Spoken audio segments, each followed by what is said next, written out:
Hello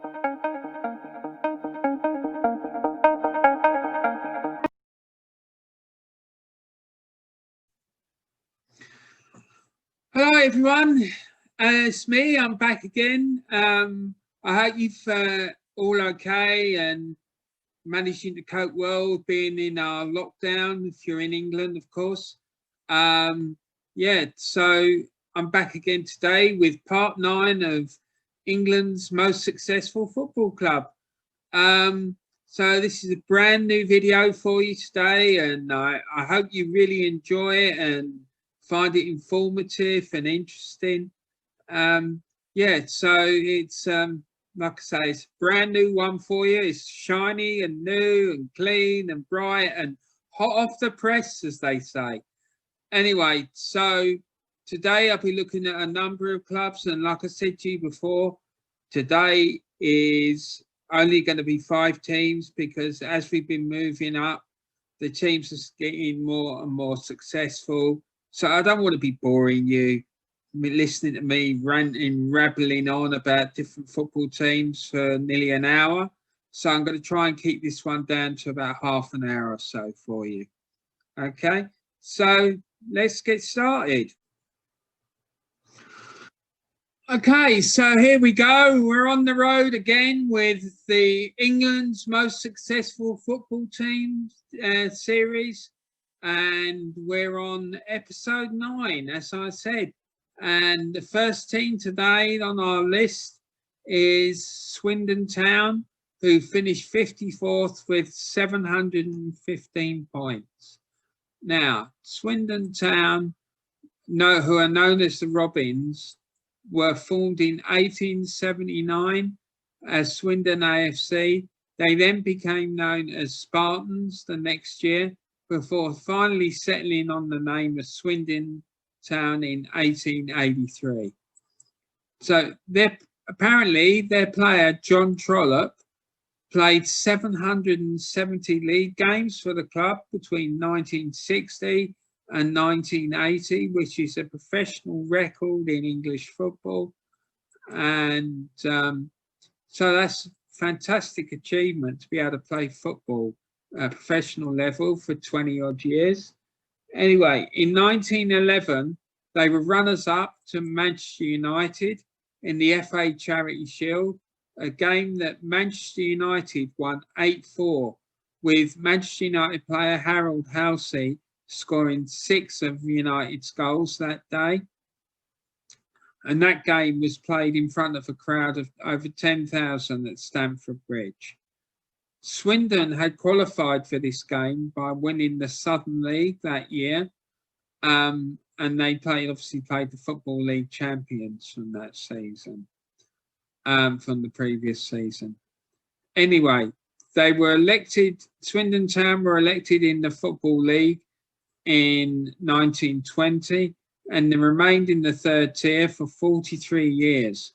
Now, during this time, they secured 4th place finishes in 1921, 1925, 1947, 1949 and 1958, before finally securing promotion into the 2nd tier of English football in 1963, when they finished 2nd in Tier 3. They then remained in Tier 2 for just 2 seasons, and were relegated back to Tier 3 in 1964-65 season. However, they then lifted the League Cup in 1969 after beating Arsenal 3-1 after extra time, when the famous Wembley pitch was transformed into a mud bath, and the famous Don Rogers scored 2 goals against Arsenal that day in extra time. Now, later that same season, Swindon went on to secure promotion with the help of talismanic winger Don Rogers, when they finished 2nd in Tier 3. So that season, not only did he terrorise Arsenal in the League Cup final, he also managed to terrorise most of the sides he came up against in Tier 3 of English football. Now, that isn't the only time that Swindon Town have ruffled Arsenal's feathers in the League Cup. I remember one occasion, I think it was in the late 70s, Swindon played Arsenal at Swindon's ground in a League Cup tie. The game ended 3-3 after 90 minutes and then went into extra time when Swindon finally won the game 4-3. Now, at one point in that game, Arsenal were 3-1 down, and the famous Arsenal player, Liam Brady, who was a great hero of mine, single-handedly pulled Arsenal back into the game. And then, unfortunately, Arsenal, well, unfortunately for me, I'm sure that Swindon fans loved it. But unfortunately, Arsenal then ended up losing the game 4-3 in extra time. Now, the reason I remember this game is because my father and I were watching the match, listening to the match, I should say, on the radio. And during the last stages of the 90 minutes and the half an hour of extra time, my dad managed to get through 40 cigarettes. So that just shows how tense and nervous the whole thing was. So, yeah, there you go. Anyways, moving on. Then in 1974-75, they finished fourth in Tier 3, but missed out on promotion after finishing 2 points behind the third place team, Charlton Athletic. Swindon then won the 4th Division title in 1985-86 and secured a second successive promotion the following season under the reign of Lou Macari, when they finished third in Tier 3 and were promoted via the playoffs after defeating Gillingham 2-0 in the final, which had gone to a replay after the two-legged final ended in a 2-2 draw. Now, the thing is about that game, I don't know what it is, but I know a few Gillingham fans, and if I want to trigger them, all I need to do is just mention Swindon Town to them, because they will start frothing at the mouth, and then they will go into full meltdown mode. I don't know why it is, because it's not like they're local rivals or anything, but they will just go mental. That's all I can say about it, really. Anyway, Swindon finished fourth in Tier 2 in 1989-90 and went on to claim victory in 1990 Second Division player final, but were denied promotion into the top flight after admitting to breaching Football League rules. And Glenn Hoddle was then coached the team to a 5th place finish in Tier 2 and then on to victory in the 1992-93 playoff final to finally secure a place in the top flight for the first time in the club's history. Now, however, they were relegated out of the Premier League at the end of the 1994 season and dropped into the 3rd tier with a consecutive relegation. They were then promoted again as champions to avoid an FA expulsion and a hat-trick of relegations in 1995-96. They remained in the 2nd tier for 4 seasons until relegation in the year 2000. They then dropped into League 2, Tier 4 in 2006, though they managed to secure promotion the next season in 2007 when they finished 3rd in Tier 4. They repeated this feat the following season in the following relegation in 2011 and winning the League 2 Tier 4 title in 2012 to earn promotion to League One Tier 3. Swindon also finished runners-up that season to Chesterfield in the EFL Trophy when they lost 2-0 at Wembley Stadium in front of a crowd of 49,000 when they were managed by Paulo Di Canio. He managed the club for 2 years between May 2011 and February 2013. Now, I just want to say a little bit about Paulo Di Canio because the man is an incredible character, and I think it's pretty safe to say without any shadow of a doubt that when he was in charge at Swindon, there would never, ever have been a dull moment, because wherever that man goes, chaos isn't far behind. I remember, I mean, as you all probably know, I'm a big Celtic fan as well. And I remember watching him playing at Parkhead and terrorising opposition defenders. He loved wearing his golden boots and all that carry on, and played the game with a lot of panache and loved to entertain people. But then there was also the madness that followed him around. I remember one game against Arsenal when he was playing for Sheffield Wednesday, he took exception to something the referee did and pushed him over. And then there was a game for West Ham when something went wrong and he was clean through on goal and the ball was lobbed over to him. And he thought it was very unfair about what had happened. So he just caught the ball and stopped the game.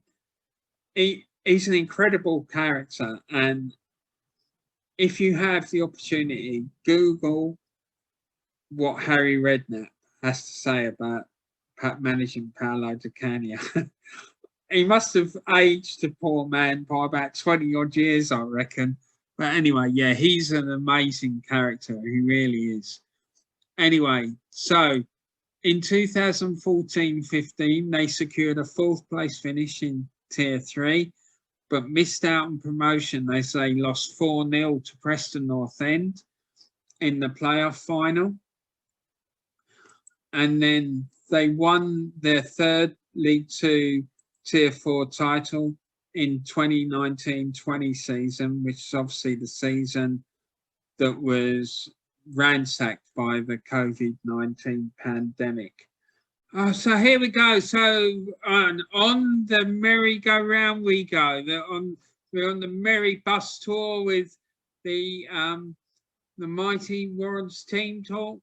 And the next stop on the way is to visit the town of my birth, Plymouth. And this team is Plymouth Argyle. They finished 53rd with 743 points. So let's find out all about them. So, Plymouth Argyle. Plymouth are known as the Pilgrims, and they took that name from an English religious group that left Plymouth for the New World in 1620. The club crest, as you see there, features the Mayflower, the ship that carried the Pilgrims to Massachusetts in the United States. The club have played their home games at Home Park, known as the Theatre of Greens, since 1901. Now, apparently, my mother told me that because obviously I was born in Plymouth and her and my dad lived there for a few years, that when the England World Cup team came back they did a tour in 1966, the next season, after winning the World Cup, and they went round all the grounds in the country showing off the World Cup and what have you. And she was there when they paraded the World Cup at Home Park. And she also told me that they used to have a famous chant there. I don't know whether they still do it or not, but apparently it went something along the lines of, "Oggy, oggy, oggy, oi, oi, oi, oggy, oggy, oggy, oi, oi, oi." Anyway, that's enough of my football chanting for one day. Anyway, some other interesting facts about the club are that the city of Plymouth is the largest in England, never ever to have boasted a top flight football club. And they are the most southerly and westerly league club in England, and the only professional club who have got the name Argyle in their name. In my opinion, they're home to the world's greatest pasties in Iverjuni pasties. So if you ever go to Plymouth, try and hunt down the Iverjuni pasty shop, because the pasties in there, oh my God, they are to die for, honestly. They do a delivery service as well. So if you look up their website, you can order yourself some, and I guarantee you will not be disappointed.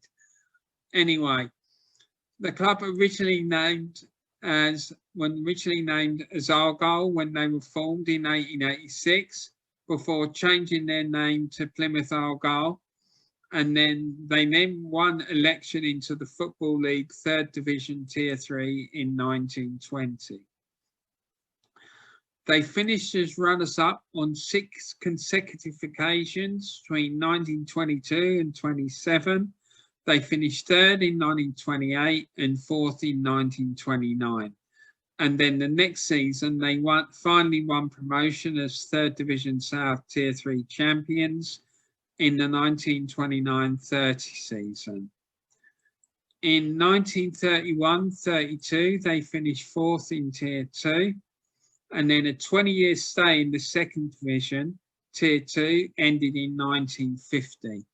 In their first season back in Tier 3 in 1950-51, they finished 4th in Tier 3. And then the next season, 1951-52, they then again returned to Tier 2 as 3rd Division South Tier 3 champions. And then in 1952-53, they finished 4th in Tier 2. After being relegated in 1956, they finished 3rd in 1957-58 in Tier 3, and then followed this up by winning the 3rd Division Tier 3 title in 1958-59.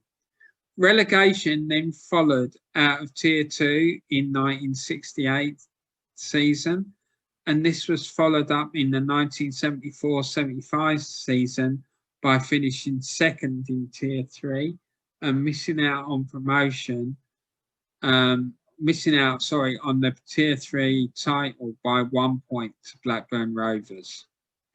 In 1984, they reached the FA Cup semi-final when they lost 1-0 to eventual runners-up Watford. So I remember that. I remember being quite upset that they never managed to reach the cup final, because it would have been great for Plymouth to be able to do that. I also remember that in the 80s they came to play Arsenal at Highbury. I did attend the game, and I remember there were thousands and thousands of Plymouth fans there that day.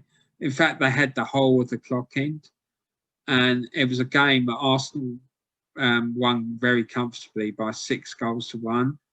And it was a game that I remember specifically because Rocky Rocastle scored one of the greatest goals I've ever seen. It was just unbelievable. So yeah, that was amazing, an amazing day. Also in 1985-86, they also finished as runners-up in Tier 3. And then in 1993-94, they then finished 3rd in Tier 3, but missed out on promotion to Tier 2 after losing 3-1 to Burnley in the playoff semi-finals. They were then relegated into the 4th tier for the first time in 1995. And though they won promotion straight back in 1996 after finishing 4th in Tier 4 and beating Darlington 1-0 in the playoff final. They were then relegated again, unfortunately, in 1998. Then in 2001-2002, they won the Tier 4 title when Paul Sturrock was manager. with 102 points. They then secured a record 5th third-tier league title in 2003-04 and will remain in the Championship Tier 2 for 6 seasons until administration and 2 successive relegations left them in League 2, Tier 4 by 2011. It's quite sad, really. Then in 2016-17, Argyle won promotion to League 1, Tier 3 after finishing 2nd in Tier 4, and again in 2019-20, when they finished 3rd in Tier 4 following relegation the previous season.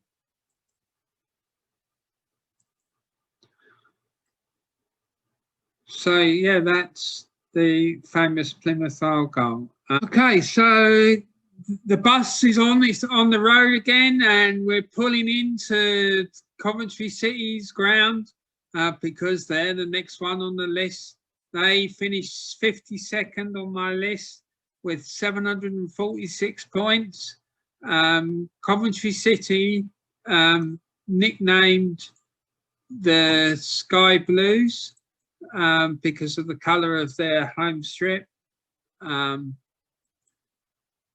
From 1889 to 2005, Coventry played all their home games at Highfield Road. Again, that's another ground that I visited. I went there to see them play Arsenal, and again, it was an incident of high drama, shall we say, that happened while I was there, but I'll tell you about that another time. In August 2005, the 32,000 capacity Rioch Arena was opened to replace Highfield Road. However, they are currently ground sharing with Birmingham City at St Andrews. Quite what the reason for that is, I'm not 100% sure. So if anyone does know, please leave it in the comments below, because I'll be interested to find out why. Anyway, Coventry City were formed as Singers FC in 1883, following a general meeting of the Singer Factory Gentlemen's Club. They adopted their current name in 1898 and were elected into the Football League in 1919.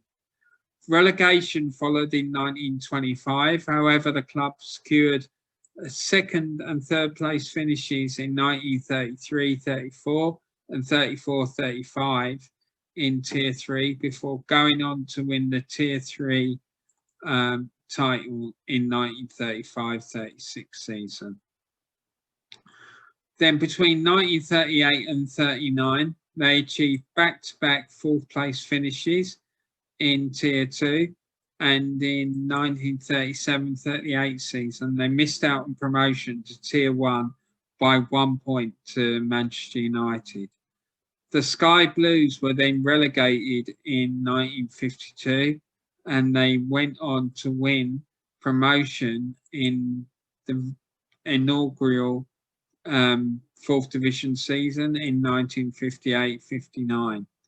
Coventry then won the 3rd Division Tier 3 title in 1963-64 after finishing 4th in Tier 3 the year before in the 62-63 season. This Tier 3 title success in 1963-64 was then followed up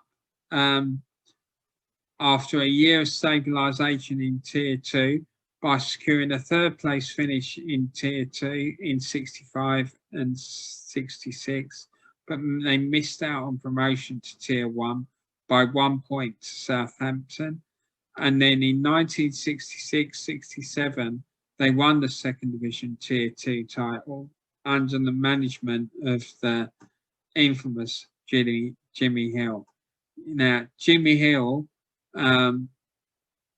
once appeared, well, he appeared several times actually in a TV show called Stella Street, not actually the actual Jimmy Hill, but John Sessions and the other guy who used to do these like sketches. And what it was supposed to be a suburban street in London where all these celebrities lived, and the two of them did all these personations. They had Michael Caine, Joe Pesci, Jimmy Hill, um,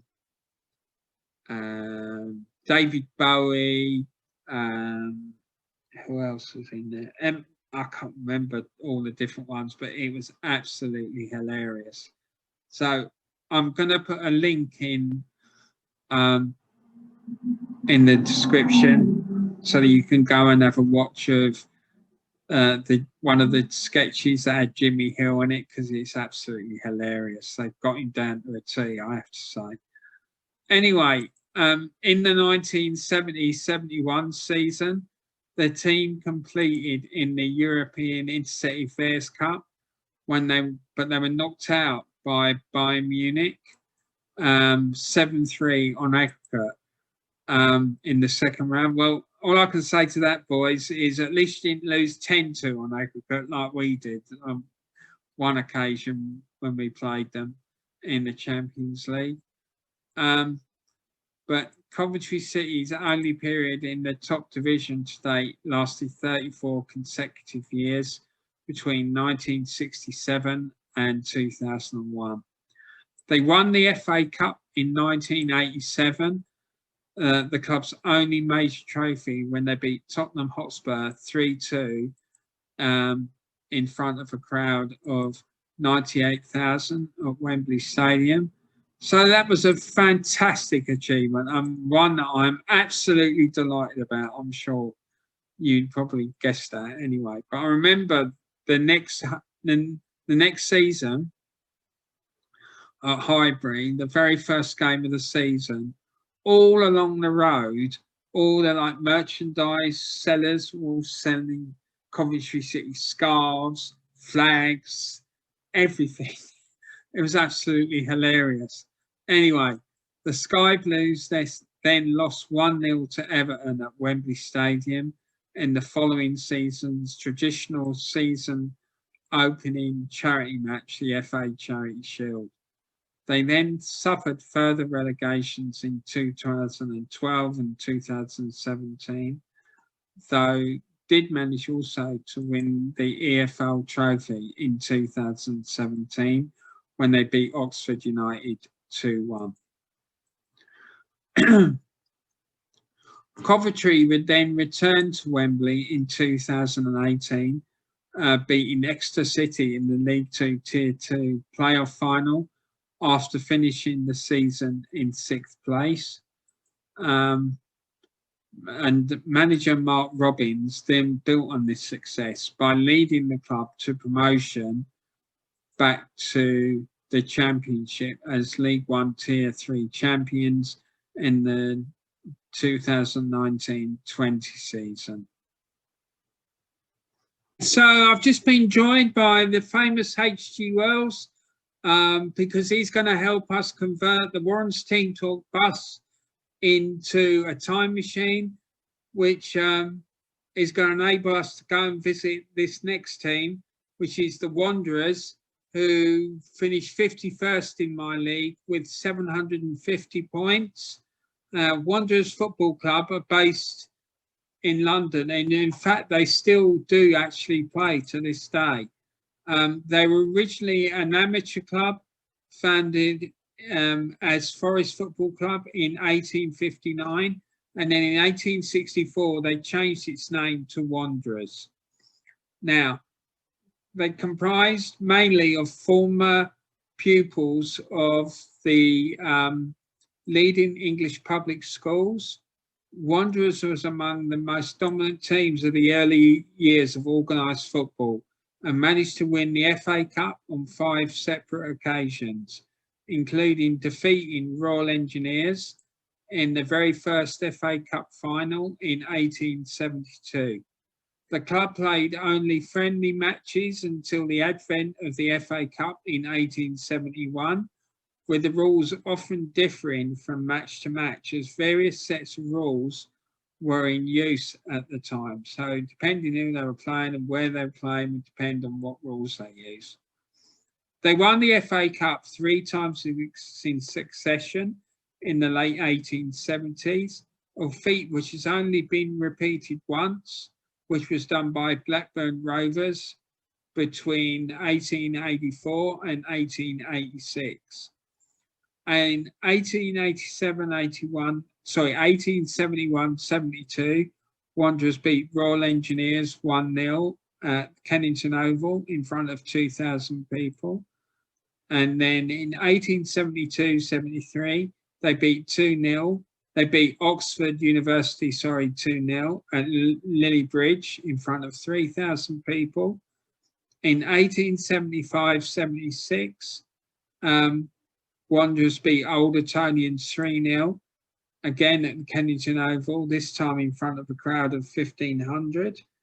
And then this was after a replay when they drew the original game 1-1 again at the Kennington Oval, and this occasion it was in front of a crowd of 3,500. Then in 1876-77, Wanderers beat Oxford University at Kennington Oval in front of 3,000 fans. And then in 1877-78, again, they beat Royal Engineers 3-1 at Kennington Oval in front of a crowd of 4,500. Among the players who represented the club were C.W. Alcock, the so-called father of modern sport, and Arthur Kinnaird, regarded as the greatest player of his day. So obviously Lionel Messi of his day.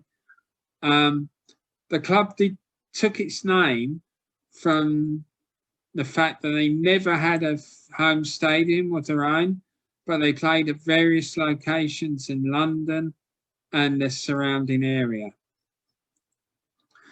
The club was formed again in 2009 to continue the name of the Wanderers, reportedly with the endorsement of the descendants of the Alcock family for the purposes of fundraising for UNICEF UK. So yeah, that sounds a really nice thing to do and a really good thing to do. So fair play to them. So yeah, that's a good one. So many thanks there to H.G. Wells, and I hope he has a safe journey home. Anyway, so we're on to the final team for today. The Warrants Team Talk bus has trundled its way around the country, and we've reached Reading. So Reading, they finished 50th in my list with 815 points, and yeah, they're nicknamed the Royals due to the fact that Reading's location, due to the fact of Reading's location in the Royal County of Berkshire, though they were previously known as the Biscuit Men, due to the town's association with Huntly and Palmers, I think it is. Yeah, Huntly and Palmers. They were formed in 1871, and the club is one of the oldest teams in England. But they did not join the Football League until 1920, and they first played in the top tier of English Football League system in the 2006-07 season. The club played at Elm Park for 102 years, from 1896 to 1998.